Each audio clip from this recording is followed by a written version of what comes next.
ముందుగా దేవునికి నా కృతజ్ఞతలు, అయ్యగారికి నా వందనాలు, కూడి వచ్చిన మీ అందరికీ నా వందనాలు. 78వ కీర్తన చెప్పుకోబోతుంది. చిన్న ప్రార్థన చేసుకుందాం. సర్వశక్తిమంతుడ, సర్వాధికారి, పరలోకమందున్న మా తండ్రి, నీకే వందనాలు యేసయ్య. ప్రభువా యేసయ్య, మరి గడిచిన వారం నుంచి ఈ వారము వరకు యేసయ్య మా సంఘ బిడ్డలందరినీ కాచి కాపాడినందుకే నీకే కృతజ్ఞతాస్తుతులు చెల్లిస్తున్నాం తండ్రి యేసయ్య. మరి నా తండ్రి, ఈ 78వ కీర్తన నాకు చెప్పడానికి అవకాశం ఇచ్చినందుకే నీకే కృతజ్ఞతాస్తుతులు చెల్లిస్తున్నాను యేసయ్య.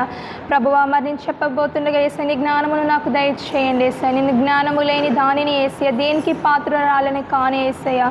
కాబట్టి నీ జ్ఞానమును నాకు దయచేయండి యేసయ్య. నీ సిలువ చాటున నన్ను మరుగుపరుచుకోండి యేసయ్య. ప్రతి ఒక్కరు కూడా యేసయ్య వారి హృదయం అనే పలక మీద యేసయ్య వాక్యము రాసుకొనుటకై వారికి కూడా జ్ఞానమును దయచేయమని నేను అడుగుచున్నాను యేసయ్య. నీ కృపను మా అందరికీ దయచేసి యేసయ్య, మరలా వచ్చే ఆదివారం వరకు యేసయ్య నీ కృపను మాకు తోడుగా ఉంచమని నజరేయుడైన యేసుక్రీస్తు నామములో అడిగి వేడుకుంటున్నాను తండ్రి, ఆమేన్. అందరం 78వ కీర్తన చూసుకుందాం. 78వ కీర్తన ఆసాఫ్ గారు రాసిన కీర్తన. అయితే 78వ కీర్తనలో ఆసాఫ్ గారు ఏమంటున్నారంటే, నా జనులారా నా బోధకు చెవియొగ్గుడి, నా నోటి మాటలకు చెవియొగ్గుడి. నేను నోరు తెరచి ఉపమానము చెప్పేదను, పూర్వకాలపు గూఢవాక్యములను నేను తెలియజెప్పేదను అని అంటున్నారు. అంటే ఆసాఫ్ గారు దేవుని సన్నిధిలో ఉండి అక్కడున్న జనులకు తను బోధ చేస్తున్నారనమాట. ఏంటిది? దేవుడి గురించి. దేవుడు పూర్వకాలంలో వారికి ఎలాంటి కార్యాలు అయితే చేశారో అక్కడున్న ప్రజలకి చెప్పడం జరుగుతుంది. అయితే మనం 3వ వచనంలో చూసుకుంటే, మాకు తెలిసిన సంగతులను మా పితరులు మాకు వివరించిన సంగతులను చెప్పేదను, యెహోవా స్తోత్రార్హ క్రియలను, ఆయన బలమును, ఆయన చేసిన ఆశ్చర్య కార్యములను దాచకుండా వాటిని వారి పిల్లలకు మేము చెప్పేదము అనేసి అంటున్నారు. ఇశ్రాయేల్ ప్రజలు ఏంటంటే, వారిలో ఉన్న ఏంటిదంటే, ఇశ్రాయేల్ ప్రజలు దేవుడు వారి జీవితంలో ఎలాంటి కార్యాలైతే చేశారో, ఎలాంటి ఆశ్చర్య కార్యాలు, ఎలాంటి క్రియలైతే చేశారో అవి వారి పిల్లలకి, అంటే వారికి పుట్టబోయే పిల్లలకి చెప్పడం జరుగుతుంది. దేవుడు మాకు ఇలాంటి కార్యాలు చేశారు, దేవుడు మా జీవితంలో ఆశ్చర్య కార్యాలు చేశారనేసి వారి పుట్టబోయే పిల్లలకి చెప్పేవారనమాట.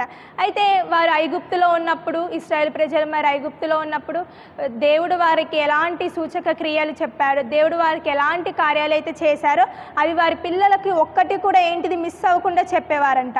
అంటే ఆశ్చర్య కార్యాలను దాచకుండా, వారు ఏది దాచుకోకుండా ఏంటిది వారి పిల్లలకి, వారి పుట్టబోయే పిల్లలకి, నెక్స్ట్ జనరేషన్కి వారు చెప్పేవారంట.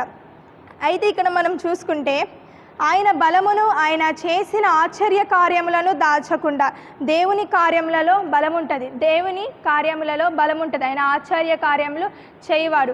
మనం దేవుడు మన జీవితంలో ఎలాంటి అయితే ఆశ్చర్య కార్యాలు చేశాడో అవి మనం ఇతరులకు చెప్పినప్పుడు వారిలో కూడా ఏంటిది విశ్వాసం అనేది పెరిగింది. మన ఆశ్చర్య కార్యాలను చూసి వారు కూడా విశ్వసిస్తారు కదా.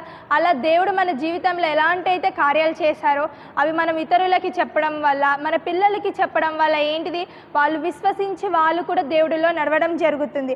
ఇలాగ నువ్వు ఎప్పుడైతే నీ ఆశ్చర్య కార్యాలను పిల్లలకే కాకుండా ఫ్రెండ్స్కి, ఫ్యామిలీ మెంబర్స్కి చెప్పినప్పుడు దేవుడు నిన్ను బట్టి సంతోషిస్తాడు. నేను చేసిన కార్యాలు చెప్తుంది అనేసి సంతోషించి, ఇక్కడ దేవుడు ఆశ్చర్య కార్యాలు అన్నాడు. దేవుడు నీ జీవితంలో ఎలాంటి అయితే ఆశ్చర్య కార్యాలు చేశాడో అవి వేరే వారికి చెప్పినప్పుడు దేవుడు ఆశ్చర్య కార్యాలని బహు ఆశ్చర్యంగా చేస్తాడు. అయితే దేవుడు చేసిన కార్యాలని మనం మన దగ్గరే ఉంచుకోకూడదు. ఏంటిది అందరికీ చెప్పాలి. మనం దేవుడు చేసిన కార్యాలని మనం ఏంటిది మ్యూట్లో పెట్టుకొని ఉంచుకోకూడదు. డీజే సౌండ్స్ లెక్క ప్లే చేస్తారు కదా. మనం కూడా సొసైటీలో దేవుడు మనకి ఎలాంటి కార్యాలు చేశాడో అలా అందరికీ చెప్పాలి. అలా చెప్పడం ద్వారా ఏంటి, మనల్ని బట్టి, మన సాక్ష్యాన్ని బట్టి వేరే వారు విశ్వసించడం, వేరే వాళ్ళు మారటం జరుగుతుంది. నెక్స్ట్ ఇక్కడ మనం చూసుకుంటే, దేవుడు ఇక్కడ ఏంటిది ఇశ్రాయేలు ప్రజలు వారి జీవితంలో అంటే దేవుడు ఎలాంటి కార్యాలు చేసినా వారి పిల్లలకి చెప్పేవారు. ఒకవేళ చెప్పకపోతే ఏం జరుగుతుంది?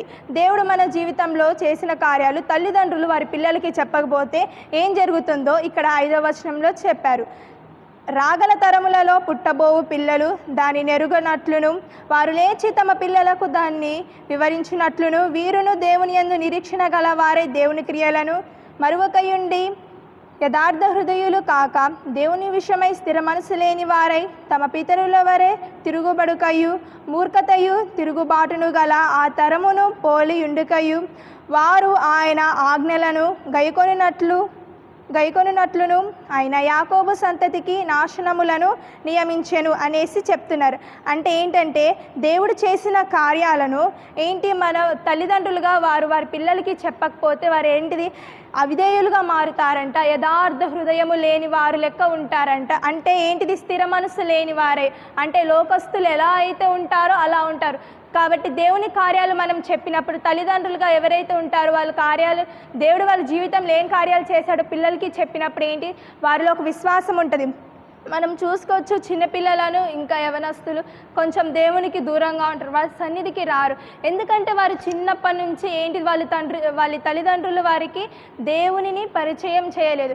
దేవుడు మనకి ఏదైనా కార్యాలు చేసినప్పుడు ఏంటంటే కొంతమంది తల్లిదండ్రులు వారే దేవునికి కృతజ్ఞత ప్రార్థన చేసుకొని వారే ఉంటారు, కానీ వారి వాళ్ళ పిల్లలకి చెప్పరు. అలా కాకుండా ఏం చేసినా సరే వాళ్ళ పిల్లలకి చెప్పుకుంటూ చిన్నప్పటి నుంచి అలా పెంచితే వారు దేవుడికి దగ్గరగా ఉంటారు. మనం సామెతల గ్రంథంలో దేవుడు ఒకటి చెప్తారు, ఏంటంటే బాలుడు నడవాల్సిన త్రోవను వానికి నేర్పుము, వాడు పెరిగి పెద్దవాడై దాని నుండి ఆ దారి నుంచి వేరే దారిలో నడవడు అనేసి చెప్తారనమాట. కాబట్టి మనం చిన్నప్పటి నుంచి వారికి ఎలా అయితే చెప్తామో పెద్ద అయిన తర్వాత కూడా వారు అలానే ఉంటారు. మనం చిన్నప్పటి నుంచి వారికి ఏం చెప్పకుండా దేవుని పరిచయం చేయకుండా ఉంటే పెద్దగా అయిన తర్వాత కూడా ఇంకా ఎన్ని చెప్పినా సరే వారు వినరనమాట. అయితే మనం ఎప్పుడైతే వారికి చెప్తామో వాళ్ళకు కూడా ఒక విశ్వాసం, పిల్లలని మన ఫ్రెండ్స్ ఫ్యామిలీ మెంబర్స్ ఎవరైనా సరే మనం అలా చెప్పినప్పుడే వాళ్ళకు ఒక విశ్వాసం కలిగి నేను కూడా దేవుడికి దగ్గరగా జీవించాలి, నేను కూడా దేవుడికి దగ్గరగా ఉండాలి, నేను కూడా దేవుడి దగ్గర నుంచి ఆశ్చర్య కార్యాలు పొందుకోవాలి, నేను కూడా దేవుడిలో జీవించాలనే ఒక విశ్వాసం వారిలో కలిగిద్ది. దేవుడు మనకు చేసిన ఆశ్చర్య కార్యాలు జస్ట్ చెప్పడమే, మనం ఏం కాదు, జస్ట్ చెప్పడం వల్లనే వారికి అలా జరిగిద్ది.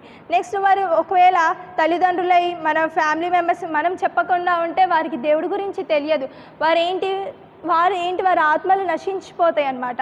కాబట్టి మన దేవుడు మనకి జీవితంలో ఎలాంటి కార్యాలు అయితే చేశాడో అలా ఆ కార్యాలన్నీ చెప్పాలి. మన జీవితంలోనే కాదు, మన ఇంటి పక్కన వారి జీవితంలో కానీ, సేవకుల జీవితంలో కానీ, చుట్టాల జీవితంలో కానీ ఎలాంటి ఆశ్చర్య కార్యాలు ఎన్ని జరిగినా సరే మనం వారికి చెప్పాల్సింది ఉంటుంది.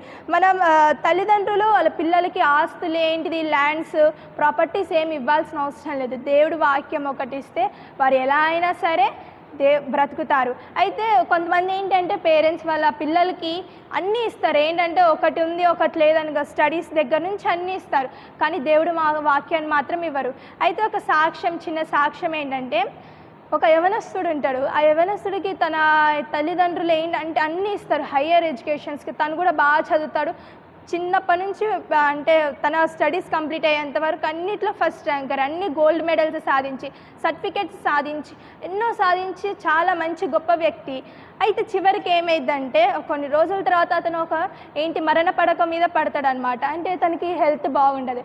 అయితే అతను మరణ పడక మీద పడుకున్నప్పుడు వాళ్ళ కొడుకు వాళ్ళ తండ్రిని పిలుస్తాడు అనమాట. డాడీ ఇట్లా నేను సాధించిన నా జీవితకాలం అంతా నేను దేనికోసమైతే ఆరాటపడి నేను సాధించాను, నా సర్టిఫికేట్స్ నా గోల్డ్ మెడల్స్ ఒకసారి నాకు తెచ్చివంటే వాళ్ళ డాడీ అన్నీ తెచ్చి అతను పక్కన పెడతాడు. అయితే వాళ్ళ కొడుకు ఏడుస్తాడు, డాడీ నేను ఇప్పుడు మరణ పడక మీద ఉన్నాను, నన్ను ఏవైతే బ్రతికించలేవో వాటి కోసం నా జీవిత కాలం అంతా నేను తాపత్రయపడి నా జీవిత కాలం అంతా వాటి కోసం నేను ఆరాటపడ్డాను, ఇప్పుడు నన్ను అవి బ్రతికించలేవు, కానీ నువ్వు నాకు దేవుని వాక్యం ఎందుకు పరిచయం చేయలేదు, నన్ను ఈ మరణ పడక మీద నుంచి నన్ను బ్రతికించే దేవుడి గురించి నువ్వు నాకు ఎందుకు పరిచయం చేయలేదు అనేసి వాళ్ళ డాడీని క్వశ్చన్ వేయడం జరుగుతుంది.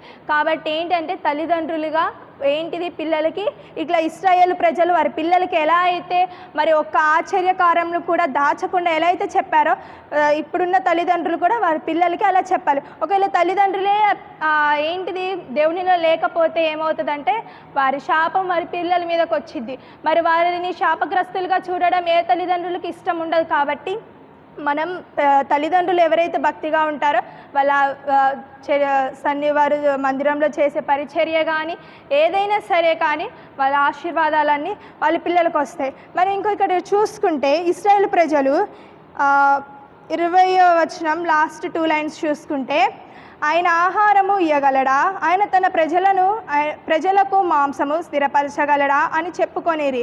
ఇక్కడ ఇశ్రాయేలు ప్రజలు ఏంటంటే దేవుడు ఎన్ని చేసినా సరే ఊక దేవుడి మీద గునుగుతూనే ఉండేవారు, ఊక దేవుని ప్రశ్నలు వేస్తూనే ఉండేవారు. కానీ అలా కాదు. ఒకసారి ఇక్కడ మరి దేవుడి మనసు ఎలాంటిదంటే 39వ వచనంలో చూసుకుంటే, కాగా వారు కేవలము శరీరులై ఉన్నారనియు విసరి వెళ్ళి మరలి రాని గాలి వలెనున్నారనియు ఆయన జ్ఞాపకము చేసుకొనేను. ఊక ఏంటిది, ఇశ్రాయేలు ప్రజలు దేవుడి దగ్గర ఎన్ని చేసినా సరే వారి దేవుడి దగ్గరని ఊక గునగడం సనగడం చేసేవారు. కానీ దేవుడికి ఎన్నోసార్లు కోపం వచ్చింది, ఎన్నోసార్లు దేవుడు కోపం కంట్రోల్ చేసుకున్నారు.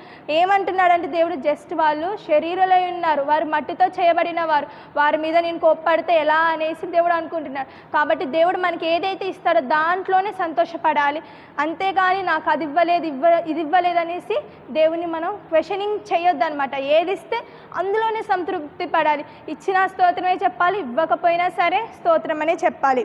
నా వాక్యం దేవుడు దీవించును గాక. ఆమేన్.